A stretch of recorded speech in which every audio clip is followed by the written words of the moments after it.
सुरुवातीलाच बातमी सिंधुदुर्गातून आहे। सिंधुदुर्गच्या मालवण येथील राजकोट किल्ल्यावरील छत्रपती शिवाजी महाराजांचा पुतळा कोसळलाय। 4 डिसेंबर 2023 साली पंतप्रधान नरेंद्र मोदींच्या हस्ते याचं उद्घाटन झालं होतं। किल्ला आणि पुतळ्याचे निकृष्ट काम झाल्याचा आरोप ठाकरे गटाने केलाय। आपण पाहतोय की अत्यंत मोठी अशी बातमी आहे। राजकोट किल्ल्यावरील छत्रपती शिवाजी महाराजांचा पुतळा कोसळलाय।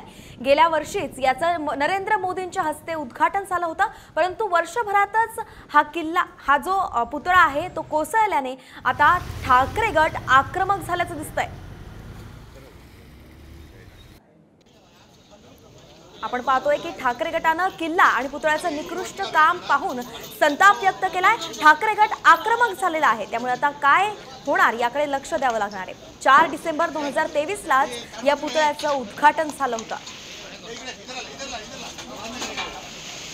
हा पुतळा दुर्दैवाने पडला आणि महाराष्ट्रामध्ये भारतामध्ये कुठे हा पुतळा कधी पडल्याची आपण गोष्ट ऐकत नाही, परंतु सरकारने शुद्ध पंतप्रधानांनी केलेला पुतळा या ठिकाणी पडला। म्हणजे सरकारच्या कामाचे वाबाडे आज निघालेले आहेत, परंतु ते वाबाडे जाऊन गेले। ज्यांनी बांधकाम केलं, या पुतळ्याचं स्ट्रक्चर ऑडिट केलं, सगळ्यांवर एफआयआर दाखल झाली पाहिजे आणि ही अस्मिता महाराष्ट्राची, आणि त्यामुळे या पुतळ्यावर जो पण एफआयआर होते तो शिवसेना सुस्त बसणार नाही। पुतळा त्वरित उभं करणं हे पहिलं कर्तव्य राहील, कारण आदरणीय पंतप्रधान महोदयांच्या हस्ते त्याचं उद्घाटन झालेलं होतं आणि छत्रपतींनी बांधलेल्या पहिल्या समुद्री किल्ल्याच्या स्मरणार्थ हा पुतळा उभारण्यात आलेला आहे आणि त्याच्यामुळे एक भावनिक महत्त्व ह्याला आहे।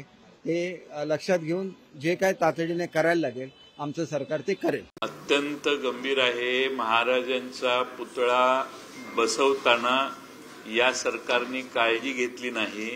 सरकार त्याला जबाबदार आहे। सरकारने केवळ आणि केवळ पंतप्रधानांच्या हस्ते हा पुतळा उभारायचा एवढा उद्देश ठेवून इव्हेंट केली, पण मूळ महाराजांच्या प्रती जी काळजी घेणं आवश्यक होतं, पुतळा उभारताना त्याच्या बळकटीची, त्याच्या सर्वच तिथल्या वाऱ्याची, तिथल्या सगळ्या परिस्थितीची, याचा दुर्लक्ष करण्याचं काम झालेलं आहे।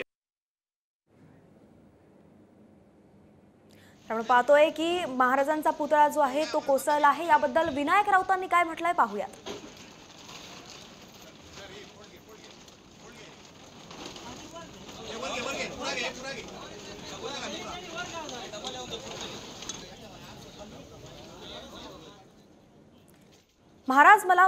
महाराज माफ करा आम्हाला, गद्दारांच्या हातून आपला झालेला अवमान आम्ही पाहू शकत नाही, असं माजी खासदार विनायक राऊत म्हणाले आहे। ट्विटरवर त्यांनी अशी पोस्ट शेअर केलेली आहे।